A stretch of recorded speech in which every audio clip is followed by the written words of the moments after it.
একেবারে পাগলের মতো তাদের অবস্থা। বলতে গেলে যে 2023 সালে মাস্টার্সে ডিপেন্ডেন্ট সহ বউ বাচ্চা ফ্যামিলি স্পাউস নিয়ে ইউকেতে এসেছেন। এই ব্যাচটা অলরেডি বিপদের মধ্যে আছেন।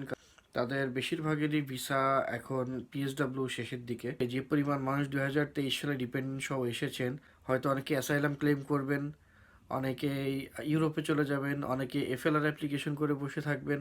আপনাকে কিন্তু ভার্সিটি ক্যাশ রিফিউজ করবে most of the case. So FLR থেকে অথবা ফি ওয়েভার থেকে স্টুডেন্ট ভিসাতে সুইচ করা নিয়ারলি ইম্পসিবল।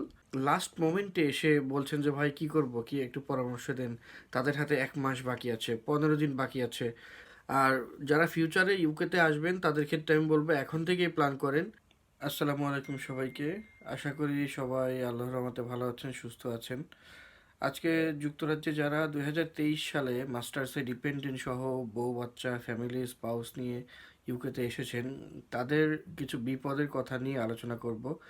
এই ব্যাচটা অলরেডি বিপদের মধ্যে আছেন, কারণ তারা যখন এসেছেন 2023 সালে মাস্টার্সে, তখন ডিপেন্ডেন্ট আনা অ্যালাউড ছিল। বাট 2024 সালের 1 জানুয়ারি থেকে এটা অফ করে দেওয়া হয়। তো 23 সালের সেপ্টেম্বর পর্যন্ত, ইভেন নভেম্বর পর্যন্ত যারা ডিপেন্ডেন্ট নিয়ে চলে আসছেন, তাদের বেশিরভাগেরই ভিসা এখন পিএসডব্লিউ শেষের দিকে বলতে আর 1 বছর টাইম হাতে আছে তাদের। 1 বছরের মতো পিএসডব্লিউ টাইম হাতে আছে। এখন এই ব্যাচের মানুষজন একেবারে পাগলের মতো তাদের অবস্থা। বলতে গেলে যে তারা ডিপেন্ডেন্ট সহ কীভাবে ইউকেতে থাকবেন। স্কিল ওয়ার্কার ভিসার কথা তো বাদই দিলাম, এটা অনেকেই চেষ্টা করছেন, বাট অনেকেরই হচ্ছে না, লাকে মিলছে না। অ্যাপ্লিকেশন করছেন, অ্যাপ্রুভ হচ্ছে, মানে জব অফার পাচ্ছেন না, ইন্টারভিউর জন্য ডাক পাচ্ছেন না। তো বেশিরভাগেরই প্ল্যান একটা মাস্টার্স বাই রিসার্চ অথবা ডিবিএ কোর্স অথবা পিএইচডি কোর্স করে ডিপেন্ডেন্ট সহ ইউকেতে থাকা। এই ব্যাচের বেশিরভাগ মানুষের ভিসা 2027 সালের জানুয়ারির দিকে শেষ হওয়ার কথা। কারণ সেপ্টেম্বরে যদি আসেন তারা, সেপ্টেম্বরের 23, সেপ্টেম্বর 24-এ তারা কোর্স কমপ্লিট করেছেন এবং তাদের ভিসা শেষ হয়েছে জানুয়ারি 25-এ। এবং এরপর থেকে 2 বছর পিএসডব্লিউ, অর্থাৎ জানুয়ারি 27 বা ফেব্রুয়ারি 27, এটা তাদের লাস্ট ডেট। তো এই ডেটের মধ্যে তারা যদি একটা স্পন্সর্ড জব অথবা এমব্রেস প্রোগ্রাম অথবা পিএইচডিতে অ্যাডমিট হতে না পারেন, তারা কিন্তু ডিপেন্ডেন্ট নিয়ে এখানে থাকতে পারছেন না। তাদের রাস্তাটা খুবই ডিফিকাল্ট হয়ে যাচ্ছে। তো এই কোহোর্টে যারা আছেন সেপ্টেম্বর 23 বা তার ওই ওই সময়ে যারা ডিপেন্ডেন্ট নিয়ে এসেছেন, তাদের জন্য একটা ভালো সময়। তারা 1 বছর আগে থেকে এখন থেকেই উদ্যোগ নিচ্ছেন, যেহেতু এমব্রেস বা পিএইচডি প্রোগ্রাম ছাড়া আপনি ডিপেন্ডেন্ট নিয়ে থাকতে পারছেন না ইউকেতে। তো তাদের ক্ষেত্রে বেশিরভাগ মানুষই দেখছি 1 বছর তাদের ভিসা বাকি থাকা অবস্থায় এখন থেকেই ব্যাকআপ খোঁজা শুরু করছেন। এটা একটা ভালো জিনিস, ভালো লক্ষণ যে তারা 1 বছর হাতে থাকতেই তারা এমব্রেস বা পিএইচডিতে ভর্তি হওয়ার চেষ্টা করছেন বা স্কিল ওয়ার্কার খোঁজার চেষ্টা করছেন। আদারওয়াইজ তারা কিন্তু একটা সেকেন্ড টট মাস্টার্সে গেলে ডিপেন্ডেন্ট রাখতে পারবেন না। এবং সমগ্র ইউকেতে কিন্তু এখন পিএইচডি বলেন, এমব্রেস প্রোগ্রাম বলেন, এগুলার খুবই সংকট। সংকট বলতে অনেক জায়গায় অপশন থাকলেও এগুলোতে এত অ্যাপ্লিকেশন পড়ে আছে, এত বেশি ব্যাকলগ যে এগুলা নতুন করে অফার ইস্যু করতে পারছে না। অনেকের ক্যাশ পাওয়ার পরেও ক্যাশ ডিফার করে দিচ্ছে, কারণ তাদের সিট নাই। এত পরিমাণে মানুষ অ্যাপ্লিকেশন করেছেন, এত পরিমাণে ব্যাকলগ। সমগ্র ইউকে মিলে হয়তো এমব্রেস কোর্সে হয়তো আপনার সিট থাকতে পারে সর্বোচ্চ কয়েক হাজার ম্যাক্সিমাম। কারণ প্রতিটা ইউনিভার্সিটিতে তারা যখন এমব্রেস বা রিসার্চের স্টুডেন্ট নেয়, তাদের কিন্তু প্রফেসর লাগে এবং প্রত্যেকটা প্রফেসরের একটা ক্যাপাসিটি আছে যে সে কয়জন স্টুডেন্টকে সে সুপারভাইজ করতে পারবে। হয়তো একটা ইনটেকে একজন প্রফেসর হয়তো 10 জনের বেশি নিতে পারছেন না, এবং ওই ইউনিভার্সিটিতে হয়তো আপনার 50 জন প্রফেসর, 10 জন করে নিলে 500টা। সেই ক্ষেত্রে আপনার ইউকেতে যদি 50টা ভার্সিটি এখন এমব্রেস প্রোগ্রাম অফার করে, আপনি হিসাব করে দেখেন কতগুলো সিট আছে। প্রতিটা ভার্সিটিতে যদি 200-300 করে স্টুডেন্ট নেয়, সেক্ষেত্রে যদি 50টা ইউনিভার্সিটিও আপনার, 50টাও না আমি বলবো, কারণ এই মুহূর্তে এমব্রেস কোর্স অ্যাডমিশন হচ্ছে বা অফার করছে হাতে কোনো 10টা-12টা ইউনিভার্সিটি মাত্র। এবং এই ইউনিভার্সিটিগুলোতে প্রফেসরদের সংখ্যা এত বেশি না যে তারা টট কোর্সের মতো একটা মডিউলে হয়তো 300-400 স্টুডেন্ট নিবে। এটা পসিবল না, কারণ এমব্রেস কোর্সে প্রত্যেকটা স্টুডেন্টকে বা পিএইচডি কোর্সে প্রত্যেকটা স্টুডেন্টকে আলাদাভাবে সুপারভাইজ করতে হয়। সেই ক্ষেত্রে সিট মাত্র আপনি যদি কাউন্ট করেন সমগ্র ইউকেতে কয়েক হাজার পাবেন, হয়তো খুব বেশি না। কিন্তু তার এগেনস্টে যে পরিমাণ মানুষ 2023 সালে ডিপেন্ডেন্ট সহ এসেছেন, তাদের যেই ডিমান্ড, যতগুলো যে পরিমাণ মানুষের দরকার, সেই পরিমাণে কিন্তু এই সাপ্লাইটা খুবই তুচ্ছ। তো এই ব্যাচের কি হবে, এই ব্যাচের অনেক মানুষই যারা এমব্রেস প্রোগ্রামে অ্যাডমিশন নিতে পারবেন না, বা ডিবিএ বা পিএইচডিতে পারবেন না, অথবা স্কিল ওয়ার্কারে যেতে পারবেন না, এদের বেশিরভাগই হয়তো অনেকে অ্যাসাইলাম ক্লেম করবেন, অনেকে ইউরোপে চলে যাবেন, অনেকে এফএলআর অ্যাপ্লিকেশন করে বসে থাকবেন। তো এই এফএলআর জিনিসটা থেকে একটা কথা মাথায় আসলো, এফএলআর করলে কি হয়, আহ, অনেকেই মনে করেন কারো পিএসডব্লিউ আপনার শেষ হচ্ছে জুলাই মাসে, ধরলাম ফর এক্সাম্পল জুলাই মাসে কারো পিএসডব্লিউ শেষ, তার এমব্রেস আপনার ওই সেপ্টেম্বর ছাড়া ইনটেক নাই, অ্যাভেলেবেল নাই। সো মাঝখানে তার এই যে 2-3 মাসের গ্যাপটা, এই 2-3 মাসের গ্যাপটা পূরণ করার জন্য অনেকে কী করেন, এফএলআর অ্যাপ্লিকেশন করে বসে থাকেন। তো এফএলআর আপনি যখন অ্যাপ্লাই করেন, এই পেন্ডিং এফএলআর থেকে আপনি মনে করেন যে স্টুডেন্ট ভিসা সুইচ করবেন, কিন্তু আপনি যখন এফএলআর পেন্ডিং থাকা অবস্থায় ইউনিভার্সিটিতে কাজের জন্য অ্যাপ্লাই করবেন, আপনাকে কিন্তু ভার্সিটি ক্যাশ রিফিউজ করবে মোস্ট অফ দ্য কেস। বেশিরভাগ ক্ষেত্রে আপনার ক্যাস্ট রিকোয়েস্টটা তারা অ্যাকসেপ্ট করবে না, কারণ তারা যখন দেখে যে একটা স্টুডেন্ট এফএলআর অ্যাপ্লাই করেছে, তার মানে সে ফ্যামিলি অ্যান্ড প্রাইভেট লাইফের আন্ডারে একটা অ্যাপ্লিকেশন করেছে। সো এখানে স্টুডেন্টের জেনুইননেস নিয়ে কিন্তু একটা কোশ্চেন অটোমেটিক্যালি চলে আসে, যে আদৌ সে কি জেনুইন স্টুডেন্ট, নাকি সে ইউকেতে শুধু থাকার জন্য সেই স্টুডেন্ট ভিসাটাকে ইউজ করতেছে। না হলে এই 2 মাসের গ্যাপ, 3 মাসের গ্যাপ পূরণ করার জন্য সে এফএলআর কেন অ্যাপ্লাই করলো? এটা যদিও কোনো আউটকাম আসবে না, সে জানে আলটিমেটলি এটা রিফিউজ হবে। সে ইউকেতে লিগালভাবে থাকার জন্য, এই 2-3 মাসের গ্যাপ কভার করার জন্য সে একটা গ্রে এরিয়াতে যে এই অ্যাপ্লিকেশনটা করে সে লিগালভাবে থাকার চেষ্টা করছে। তখন ইউনিভার্সিটির কাছে এটা রেড ফ্ল্যাগ হয়ে যায়, যে এই স্টুডেন্ট তো জেনুইন না, সে তো জেনুইন স্টুডেন্ট না, সে শুধুমাত্র ইউকেতে থাকার জন্য স্টুডেন্ট ভিসাটাকে একটা রুট হিসেবে ইউজ করছে। সো এখানে কি হয়, আমি বাংলাদেশি, আপনাদের একজন বাংলাদেশি ভাই হিসেবে আমি বুঝি জিনিসটা, যে হয় হ্যাঁ ঠিক আছে, আপনারা ইউকেতে লিগালভাবে থাকার জন্যই এটা করছেন, এফএলআর করছেন বা পিএইচডি করবেন, স্টুডেন্ট ভিসায় সুইচ করবেন, আবার ঠিক আছে বুঝলাম, আপনি ইউকেতে থাকার জন্যই এটা করছেন, আমার কাছে এটা ফাইন। কিন্তু আমি যখন ইউনিভার্সিটির অফিসে বসে আপনার সাথে কথা বলবো, আমি কিন্তু এইটা বুঝবো না। তখন আমার হোম অফিসের কমপ্লায়েন্স অনুযায়ী স্টুডেন্ট যে জেনুইন সেটা আমাকে কনফার্ম করতে হবে, যে এই স্টুডেন্ট জেনুইন। তাকে যে আমরা ক্যাশ লেটার দিয়ে একটা স্পন্সর করছি, এখানে জেনুইননেস টেস্টে তাকে পাস করতে হবে। অথবা যদি আমরা তাকে ক্যাশ লেটার দিয়েও দিই, পরবর্তীতে হোম অফিস এসে আমাদেরকে এনকোয়ারি করবে যে এই স্টুডেন্ট তো এফএলআর রুটে ছিল, সেখান থেকে সে আবার স্টুডেন্ট ভিসাতে সুইচ করেছে, সে তো জেনুইন স্টুডেন্ট না, সে তো ওই কথা থাকার জন্য এটা করছে। তোমরা কিভাবে তার টেস্ট করলা, তোমরা কেন তাকে স্পন্সর করলা? এটা কিন্তু একজন স্টুডেন্টকে যদি হেল্প করতে যাই, সেক্ষেত্রে কিন্তু সম্পূর্ণ ইউনিভার্সিটির স্পন্সর লাইসেন্সটা রিস্কের মধ্যে চলে যায়। So most of the university আপনি দেখেন, ট্রাই করে আপনি যদি তা ইমেল করে দেখেন তাদের ভিসা টিমে, যে আমি যদি এফএলআরে থাকি, পেন্ডিং এফএলআর থেকে আমাকে তোমরা ক্যাশ ইস্যু করবা কি না, 90% ইউনিভার্সিটি আপনাকে নেগেটিভ রেসপন্স করবে। তারা বলবে যে না, পসিবল না, তুমি দেশে যাও, দেশ থেকে তুমি ক্যাশ নিয়ে নতুন ভিসা নিয়ে ফিরে আসো, কারণ তুমি তো স্টুডেন্ট, তুমি পড়াশোনা করার জন্য অ্যাপ্লাই করেছো, তুমি বলছো তুমি পড়বা, তুমি একজন জেনুইন স্টুডেন্ট হিসেবে দাবি করছো নিজেকে। সো তোমার দেশে যাই ভিসা সুইচ করে আসতে সমস্যা কি? তোমার প্রবলেমটা কোথায়? কারণ এখানে একটা জিনিস বলি, যে আপনার কারেন্ট ভিসা এন্ড ডেট এবং পরবর্তী কোর্স স্টার্ট ডেটের মধ্যে যদি 28 ডেজের বেশি গ্যাপ থাকে, তাহলে কিন্তু আপনি ইনসাইড ইউকে ভিসা সুইচ করার জন্য এলিজিবল না।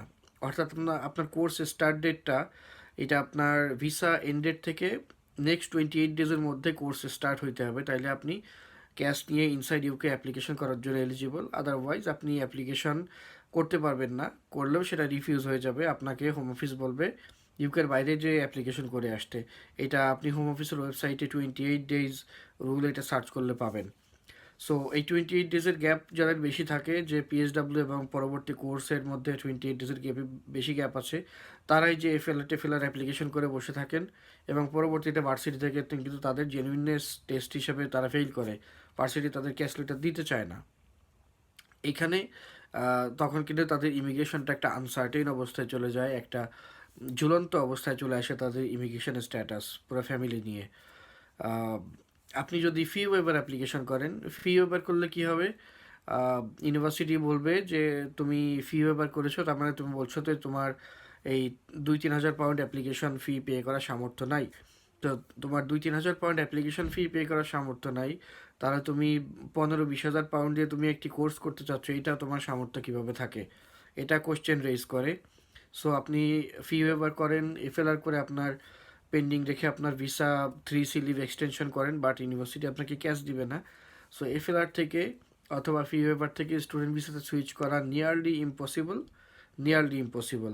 খুব এক্সট্রিম কেসে আপনি খুব এক্সট্রিম কেসে আপনি যদি আপনার জেনুইন স্টাডি মোটিভটা প্রুভ করতে পারেন ইউনিভার্সিটির কাছে যে আপনি একজন জেনুইন স্টুডেন্ট, আপনার স্টাডি পারপোজেই আপনি এগুলো করছেন, বাট এটা খুবই রেয়ার কেস।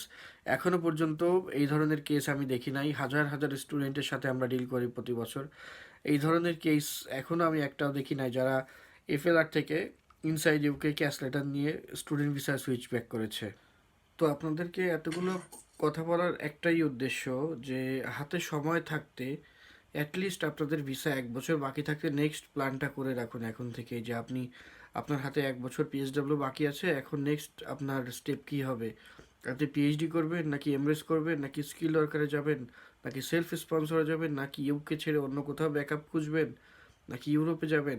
এটা আমি বলবো সবচেয়ে ওয়াইজ ডিসিশন হচ্ছে 1 বছর আগে থেকে সার্চিং শুরু করা, যে আপনি কী করবেন বা আপনার কী করা উচিত। দরকার প্রফেশনাল মানুষের সাথে পরামর্শ নিন যারা ইউকেতে এসে স্টুডেন্ট ভিসা থেকে ওয়ার্ক পারমিট থেকে এখানে থেকে সেটেলড হয়েছেন, বিশেষ করে যারা 10 বছরের 10 ইয়ার লং রেসিডেন্সি রুটে এইখানে সেটেল হয়েছেন, সেই ধরনের মানুষদের সাথে পরামর্শ নিন, তাদের এক্সপিরিয়েন্সগুলো শুনুন, তারা কি করেছে, তারা কখন কোনটা প্ল্যান করেছে। দরকার হয় ইমিগ্রেশন অ্যাডভাইজারের পরামর্শ নিন, ভালো দক্ষ সলিসিটরের পরামর্শ নিন, আইনজীবীর পরামর্শ নিন যে আমার পরবর্তী স্টেপ কী হলে ভালো হয়, কোনটা করা উচিত। অ্যাটলিস্ট 1 বছর আগে থেকে এটা প্ল্যান করা উচিত যে আপনি 1 বছর পরে কি করবেন। কারণ এমন অনেক মানুষ আমি পেয়েছি, দেখলে খুবই কষ্ট লাগে, তারা ডিপেন্ডেন্ট নিয়ে এসেছেন 2022 সালে, এখন তাদের 26 সালের জানুয়ারিতে তাদের ভিসা শেষ। এখন 1 মাস আগে আমার সাথে এসে কন্ট্যাক্ট করছেন যে আমার পিএইচডব্লিউ 1 মাস বাকি আছে, আমি এখন কি করব। 1 মাসের মধ্যে না পারবো আমি তাকে কোথাও পিএইচডিতে অ্যাডমিশন করাইতে, ইম্পসিবল। না পারবো তাকে ডিবিএ অথবা এমরেস কোর্সে অ্যাডমিশন করাইতে, ইম্পসিবল। এখন তার একটাই ওয়ে, হয় তাকে স্কিল ওয়ার্কার খুঁজে বের করতে হবে অথবা তাকে ডিপেন্ডেন্ট দেশে পাঠিয়ে দিই, তাকে একা এখানে থাকতে হবে টট কোর্সে বা যে করে হোক। যদি সে 10 ইয়ার্স লং রেসিডেন্সি রুটে বা আরও কিছুদিন থাকতে চায়, যে 1 বছর সে থাকবে, থেকে পরবর্তী আবার একটা প্ল্যান করবে, ওয়ার্ক পারমিটে যাবে বা 1 বছর পরে সে সময় নিয়ে আবার পিএইচডি শুরু করবে, আগে থেকে প্রস্তুতি নিবে। তো এই ধরনের মানুষের সাথে অনেক ডিল করেছি, তাদের যারা একেবারে লাস্ট মোমেন্টে এসে বলছেন যে ভাই কী করব, কি একটু পরামর্শ দেন। তাদের হাতে 1 মাস বাকি আছে, 15 দিন বাকি আছে, ডিপেন্ডেন্ট সহ তারা ইউকেতে আছেন, হাজব্যান্ড ওয়াইফ স্পাউস বাচ্চা কাচ্চা সহ তারা, এখন তারা কি করবেন। এই ধরনের মানুষদের আসলে কোনো হেল্প করার ওয়ে থাকে না, কোনো পরামর্শ দেওয়ার কোনো জায়গা থাকে না, দেখলে খুবই খারাপ লাগে। কিন্তু এমন কিছু মানুষের সাথেও কথা বলেছি বিগত কয়েকদিনে, যাদের ভিসা যারা মাত্র সবেমাত্র পিএইচডব্লিউতে সুইচ করেছেন, এখন থেকেই তারা পরবর্তী প্ল্যানটা করে রাখছেন যে আমার ডিপেন্ডেন্ট সহ কীভাবে থাকতে পারি। অ্যাটলিস্ট 1 বছর 1.5 বছর 2 বছর তাদের হাতে টাইম রয়েছে, এখন থেকেই তারা প্ল্যানিং করতেছেন যে তাদের পরবর্তী স্টেপটা কোনটা হওয়া উচিত, তাদের ভিসা এক্সপায়ারি ডেট এত, পরবর্তীতে কোন ইনটেক আছে, পিএইচডি নাকি এমরেস বা কি, অথবা তাদের ওয়াইফ যদি কোয়ালিফাইড হয়ে থাকেন এনাফ, ওয়াইফকে আইএলটিএস বা করিয়ে ইংলিশ ল্যাঙ্গুয়েজ টেস্ট দিয়ে তাকে পিএইচডি অথবা এমরেসে ভর্তি করানো। এইভাবে তারা প্ল্যান করতেছেন 1 বছর 2 বছর আগে থেকে, এটা খুবই ভালো, এটা খুবই একটা স্মার্ট মুভ আমি মনে করি। কিন্তু যারা এতদিন কোনো ব্যবস্থা নিতে পারেননি বা নেননি, অনেকের ক্ষেত্রে আমি বলবো তারা কিন্তু অসচেতনভাবে, একেবারেই অসচেতনভাবে তারা এই ব্যাপারে কোনো ব্যবস্থা নেন নাই, ইচ্ছা করেই তারা এই জিনিসগুলো উদাসীন থেকেছেন। যেমন 2022-এ যারা এসেছেন তারা কিন্তু 24 সালে অলরেডি দেখেছেন যে ডিপেন্ডেন্ট কিন্তু বন্ধ হয়ে গিয়েছে, এবং ওই সময় যখন ডিপেন্ডেন্ট বন্ধ ঘোষণা হয়েছে, ওই সময় কিন্তু তাদের হাতে 1 বছরের বেশি ভিসা পিএইচডব্লিউ বাকি ছিল। ওই সময় থেকেই তাদের কিন্তু প্ল্যানিং করা উচিত ছিল যে নেক্সট স্টেপ কী হবে। তারা কি মনে করেছেন, তারা ঠিকমতো মানুষের সাথে পরামর্শ নেননি, পরামর্শ করেননি, ইমিগ্রেশন রুলগুলো পড়ে দেখেননি যে ডিপেন্ডেন্ট রাখতে গেলে এমরেস লাগবে বা কী লাগবে। তারা ভেবেছেন 1 বছর টাইম আছে, ওয়েল কাজ করি, কাজ করতে লাগি, টাকা জমাইতে লাগি, 1 বছর পরেরটা পরে যেয়ে দেখা যাবে। এখন তারা এসে এই জানুয়ারি মাসে তারা বিপদে পড়েছেন, কান্নাকাটির মতো অবস্থা যে তাদের 1 মাস, আহ, অর্ধেক মাস, 2 সপ্তাহ ভিসা বাকি আছে। তো এই ধরনের মানুষ অনেকের ক্ষেত্রেই অসচেতনতার কারণে, উদাসীন থেকে রুলস রেগুলেশন কি চেঞ্জ হচ্ছে না হচ্ছে এইগুলো ওনারা বোদারই করেননি। কারণ আমি স্পেশালি বলবো যারা 22 সালে যারা এসেছেন তাদের ভিসা অ্যাটলিস্ট 2026-এর জানুয়ারি পর্যন্ত, মিডল অফ 2025 এরকম টাইম পর্যন্ত তাদের ভিসা ছিল। সো 24 সালে যখন অ্যানাউন্সমেন্টটা আসলো যে ডিপেন্ডেন্ট ব্যান, ওই সময় কিন্তু তাদের স্টেপ নেওয়া উচিত ছিল যে 1 বছর পরে, 2 বছর পরে আমি কি করব। বাট তারা কিন্তু উদাসীন থেকেছেন, পরামর্শ নেন নাই, সঠিক গাইডলাইন নেন নাই। আর যারা ফিউচারে ইউকেতে আসবেন তাদের ক্ষেত্রে আমি বলবো এখন থেকেই প্ল্যান করেন যে আপনি একা আসবেন নাকি ডিপেন্ডেন্ট সহ আসবেন। ডিপেন্ডেন্ট সহ আসলে আপনার কি প্ল্যান, আপনার যখন ভিসা শেষ হয়ে যাবে এরপরে কি করবেন। আপনার একার ক্ষেত্রে যখন 4-5 বছরে ভিসা কাভার হয়ে যাবে, আপনি আর ভর্তি হতে পারছেন না, তখন কি করবেন। এটা আগে থেকে, ইউকে আসার আগে থেকেই প্ল্যান করেন। যারা ফ্যামিলি নিয়ে আসতে চান, যাদের ফ্যামিলি আছে, হাজব্যান্ড ওয়াইফ দুজনেই ব্যাচেলার পাস বা মাস্টার্স পাস শিক্ষিত, দুজনেই প্ল্যান করেন যে তাহলে কিভাবে আপনারা ভিসাটা এক্সচেঞ্জ করবেন, কখন এক্সচেঞ্জ করবেন, দুইজন এক্সচেঞ্জ করে কিভাবে টাইমটা এক্সটেন্ড করবেন। এই এই জিনিসগুলো ইউকেতে আসার আগেই একজন এক্সপার্ট মানুষের সাথে পরামর্শ করে আপনারা এইগুলা প্ল্যান করবেন, ছক করে ফেলবেন একবারে, প্ল্যান মানে পার্ট বাই পার্ট। যে আপনি এমরেস কোর্সে আসছেন, আপনার কোর্স 1 বছর, এরপরে পিএইচডাব্লিউ পাচ্ছেন 18 মাস, 18 মাস পরে কি করবেন, ওই সময় কি ব্যাকআপ নেবেন, আপনি কখন পিএইচডি শুরু করবেন, অথবা আপনার ওয়াইফকে যদি পড়াইতে চান তখন আপনার ওয়াইফকে কিভাবে রেডি করবেন। এই জিনিসগুলা স্টেপ বাই স্টেপ আগে থেকে, এখন থেকেই প্ল্যানিং করুন। যারা ফিউচারে ইউকেতে আসবেন, যারা সিঙ্গেল আসতেছেন তারাও প্ল্যানিং করুন তারা কিভাবে কি করবেন। 18 মাস পিএইচডাব্লিউ পাবেন মাস্টার্সে অথবা ব্যাচেলরে আসলে, এরপরে কি করবেন, স্কিল ওয়ার্কার কিভাবে খুঁজবেন, এখন থেকে এইগুলো প্ল্যানিং করা উচিত। তো আশা করি সবাই ভালো থাকবেন সেই দোয়া করি, সবার মঙ্গল হোক সেই কামনা করি। আল্লাহ হাফেজ।